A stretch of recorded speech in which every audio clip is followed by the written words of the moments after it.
Entrez, entrez, chers auditeurs, dans mon humble demeure. Installez-vous près du foyer pour écouter l'histoire que je vais raconter.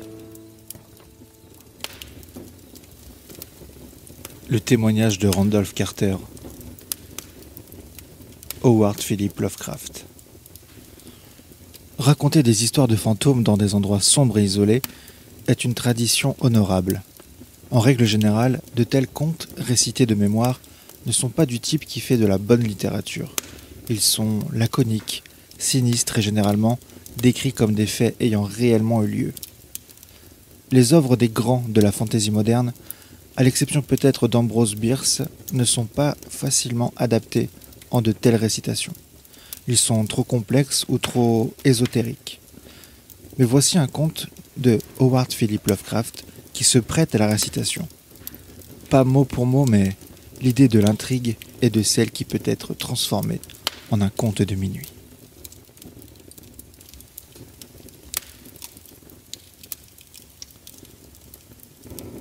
Je vous répète, messieurs, que votre enquête est sans objet.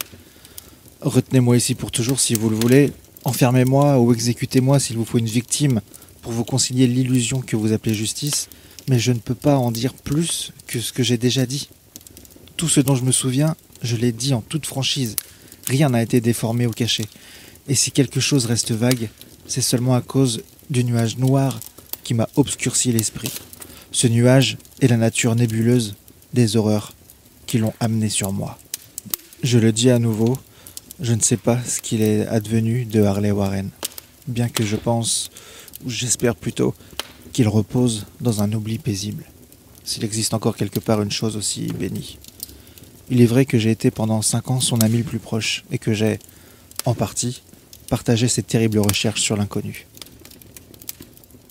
Je ne nierai pas, même si ma mémoire est incertaine et manque de précision, que votre témoin nous ait peut-être vus ensemble, comme il le dit, sur Gainesville Pike, marchant vers le marais du Grand Cyprès, à 11h30 par cette nuit affreuse. Que nous portions des lanternes électriques, des bêches et une curieuse bobine de fil avec des instruments attachés. Je vais même le confirmer car toutes ces choses ont joué un rôle dans l'unique et hideuse scène qui reste gravée dans ma mémoire ébranlée. Mais de ce qui a suivi et de la raison pour laquelle j'ai été retrouvé seul et abasourdi au bord du marais le lendemain matin, je dois insister sur le fait que je ne sais rien de plus, si ce n'est ce que je vous ai répété maintes et maintes fois. Vous me dites qu'il n'y a rien dans le marais ou dans ses alentours qui puisse constituer le cadre de ces événements effroyables. Je réponds que je ne sais rien au-delà de ce que j'ai vu. C'est peut-être une hallucination ou un cauchemar. Hallucination ou cauchemar, j'espère ardemment que ce n'était que cela.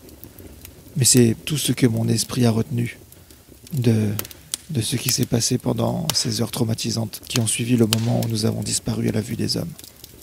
Alors, pourquoi Harley Warren n'est pas revenu, lui ou son ombre, ou plutôt quelque chose sans nom, que je ne peux décrire, seul peut dire. Comme je l'ai déjà dit, les études étranges de Harley Warren m'étaient bien connues, et, dans une certaine mesure, partagées par moi. Dans sa vaste collection d'étranges livres rares sur des sujets interdits, j'ai lu tous ceux qui sont écrits dans les langues que je maîtrise, mais ils sont peu nombreux en comparaison de ceux en langue que je ne comprends pas.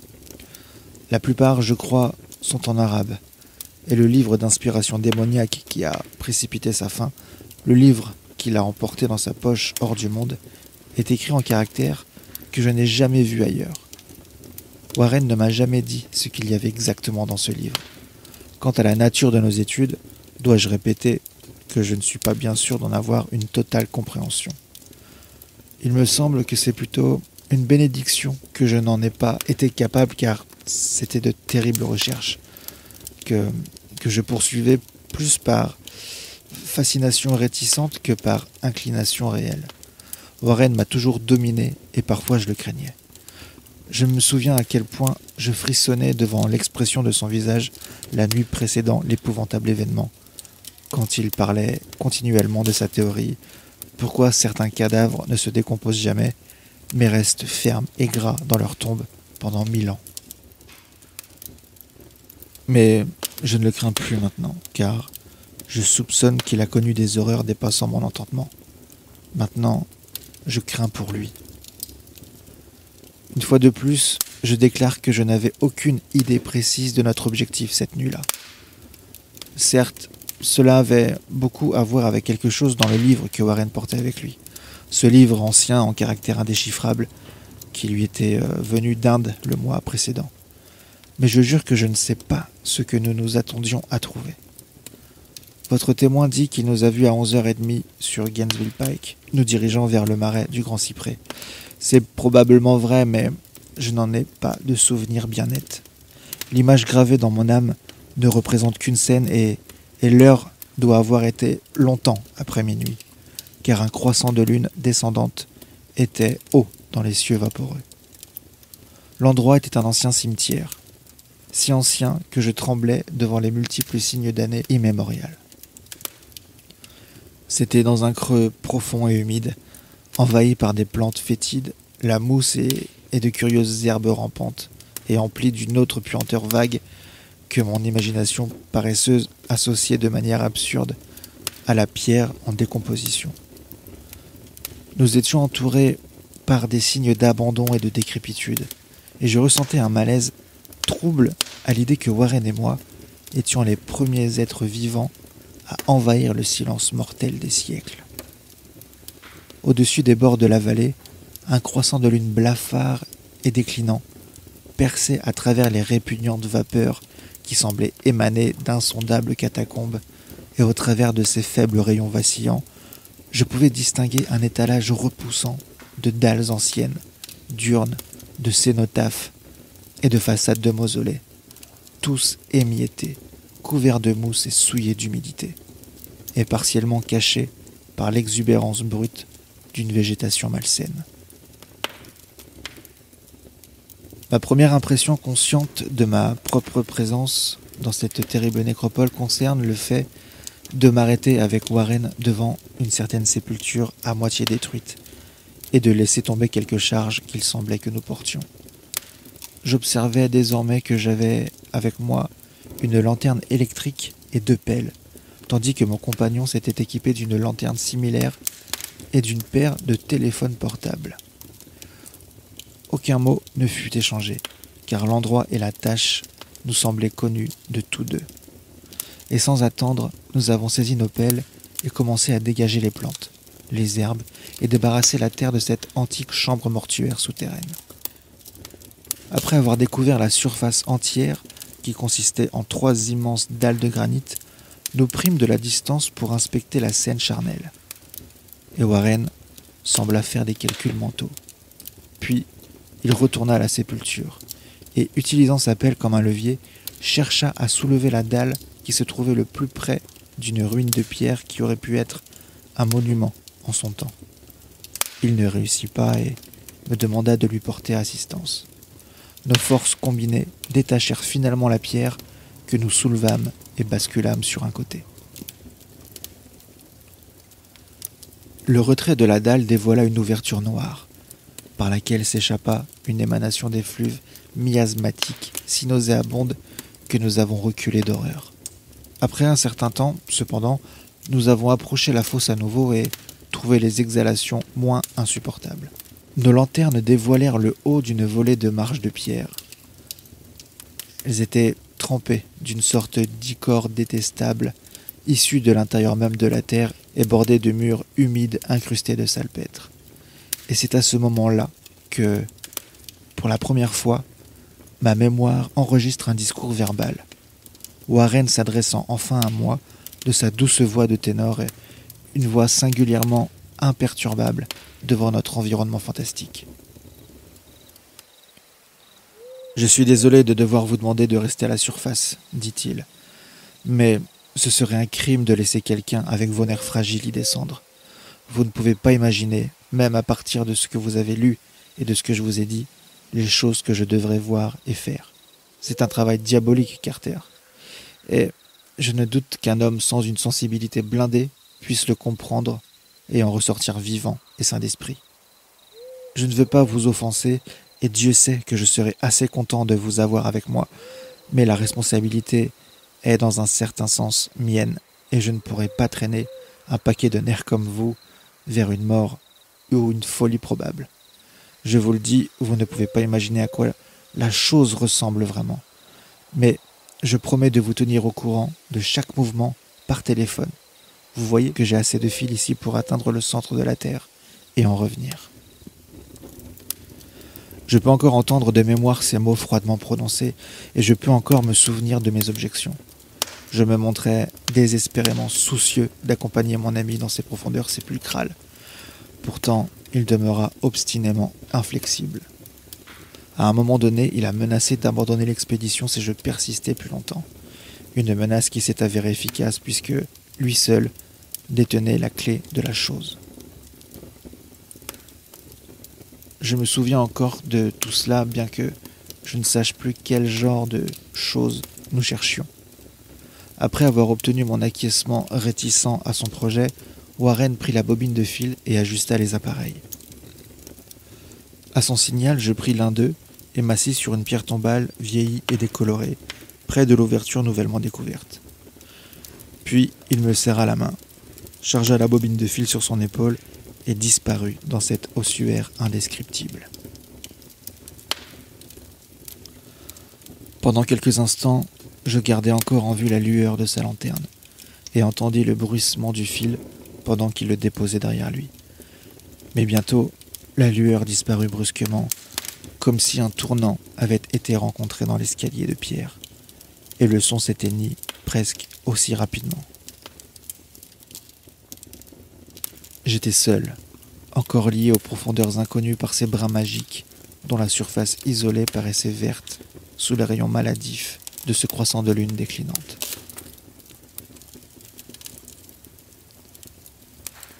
Dans le silence solitaire de cette immémorable et déserte ville des morts, mon esprit conçut les fantasmes et les illusions les plus abominables. Les sanctuaires grotesques et les monolithes semblaient assumer une personnalité hideuse, une demi-conscience. Des ombres amorphes semblaient se cacher dans les recoins les plus sombres des creux encombrés par les mauvaises herbes et voltiger comme dans une procession cérémonielle blasphématoire au-delà des portails des tombes en ruine sur le flanc de la colline. Des ombres qui n'auraient pas pu être projetées par ce pâle croissant de lune. Je consultais en permanence ma montre à la lumière de ma lanterne électrique et tendis l'oreille avec une anxiété fiévreuse vers le récepteur du téléphone. Mais pendant plus d'un quart d'heure, je n'entendis rien. Puis, un léger cliquetis vint de l'instrument, et j'appelai mon ami d'une voix tendue. Malgré toute mon inquiétude, je n'étais pourtant pas préparé aux mots qui sortirent de cette étrange crypte, avec des accents bien plus alarmés et plus tremblants que ceux auxquels Harley Warren m'avait habitué auparavant. Lui qui m'avait si calmement laissé un peu plus tôt appelait maintenant d'en bas, avec un murmure tremblotant, plus annonciateur de mauvais augure que le cri le plus strident. « Dieu, si vous pouviez voir ce que j'ai sous les yeux en ce moment !» Je ne pouvais pas répondre. Je ne pouvais qu'attendre, sans voix, puis vers les tonalités frénétiques à nouveau. « Carter, c'est horrible, monstrueux, incroyable !» Cette fois, ma voix ne me fit pas défaut et je déversai dans le transmetteur une avalanche de questions exaltées. Terrifié, je continuai à répéter « Warren, qu'est-ce que c'est ? Qu'est-ce que c'est ?» Une fois de plus revint la voix de mon ami, toujours enrouée de peur et maintenant apparemment teintée de désespoir. « Je ne peux pas vous le dire, Carter, c'est complètement au-delà de la pensée. Je n'ose pas vous le raconter. Aucun homme ne pourrait savoir ça et continuer à vivre. Grand Dieu, je n'ai jamais rêvé de cela. » Le silence à nouveau, à part le torrent maintenant incohérent de mes questions tremblantes. Puis la voix de Warren sur le ton de la plus sauvage consternation. « Carter, pour l'amour de Dieu, remettez la dalle en place et cassez-vous. Cassez-vous si vous le pouvez encore. Vite, vite, abandonnez tout et dirigez-vous vers l'extérieur. C'est votre seule chance. Faites ce que je vous dis et ne me demandez pas de vous expliquer. » J'entendais. Pourtant, je ne pouvais que répéter mes questions frénétiques. Autour de moi se trouvaient les tombeaux et les ténèbres et les ombres. Au-dessus de moi, quantité de périls au-delà du périmètre de l'imagination humaine. Mais mon ami était plus en danger que moi et, au travers de ma propre peur, je pris conscience d'un vague ressentiment à son égard, du fait qu'il puisse me juger capable de l'abandonner dans de telles circonstances. Il y eut encore quelques cliquetis, et après une pause, un cri pitoyable de Warren. « Cassez-vous! Pour l'amour de Dieu! Remettez la dalle en place et cassez-vous, Carter !» Quelque chose dans l'argot juvénile de mon compagnon, manifestement sous le choc, débloqua mes facultés. Je pris et criai une résolution. « Warren, préparez-vous, je descends !» Mais à cette offre, le ton de mon auditeur se transforma en un cri de désespoir total. « Ne faites pas ça, ne faites pas ça, vous ne pouvez pas comprendre, c'est trop tard. Et de ma faute, remettez la dalle et courez. Il n'y a rien que vous ou quelqu'un d'autre puissiez faire maintenant. » Le ton changea encore, cette fois adoptant une qualité plus douce, comme une résignation désespérée. Pourtant, il restait tendu par son inquiétude pour moi. « Vite, vite, avant qu'il ne soit trop tard. » J'ai essayé de ne pas y prêter attention. J'essayais de briser la paralysie qui me figeait pour remplir ma résolution de foncer à son secours. Mais son murmure suivant me trouva encore inerte, lié par les chaînes d'une horreur absolue. « Carter, maniez-vous, c'est inutile. Vous devez partir. Mieux vaut un seul que deux. La dalle. » Une pause. Quelques cliquetis de plus. Puis la voix défaillante. Presque fini maintenant. Ne rendez pas ça plus dur. Courez, couvrez ces maudites marchés et sauvez votre vie. Vous perdrez du temps. Au revoir, Carter. Je ne vous reverrai plus. Là, le chuchotement de Warren s'enfila en un cri qui s'éleva graduellement jusqu'à un hurlement chargé d'une horreur éternelle. « Maudite soient ces choses diaboliques! Légion! Mon Dieu, cassez-vous! Cassez-vous! Cassez-vous !» Après, il y eut le silence. Je ne sais pas pendant combien de temps je suis resté ahuri. Une éternité. Chuchotant, marmonnant, appelant, criant dans ce téléphone. Encore et encore durant tout ce temps interminable, je chuchotais et marmonnais, appelais, criais et hurlais. « Warren! Warren, répondez-moi! Êtes-vous là ?» Et là vint l'horreur qui dépasse toutes les autres. L'incroyable, l'impensable, presque l'indescriptible chose. J'ai dit qu'un temps infini avait semblé s'écouler depuis que Warren avait hurlé, juste après son dernier avertissement désespéré, et que seuls mes propres cris rompaient le silence atroce. Mais au bout d'un moment, il y eut un cliquetis de plus dans le récepteur, et je tendis l'oreille pour écouter. J'appelais encore une fois « Warren, est-ce vous ?» Et en guise de réponse, j'entendis la chose. La chose qui apporta ce nuage au-dessus de mon esprit. Je ne sais pas, messieurs, d'expliquer cette chose, cette voix, ni même de m'aventurer à la décrire en détail, puisque les premiers mots me firent perdre le sens des réalités et créèrent une amnésie qui s'étendit jusqu'à mon réveil à l'hôpital. Devrais-je dire que la voix était profonde, creuse, gélatineuse, lointaine, surnaturelle, inhumaine, désincarnée? Que devrais-je dire? C'était la fin de mon expérience et c'est la fin de mon histoire. Je l'entendis et ne connus plus rien d'autre.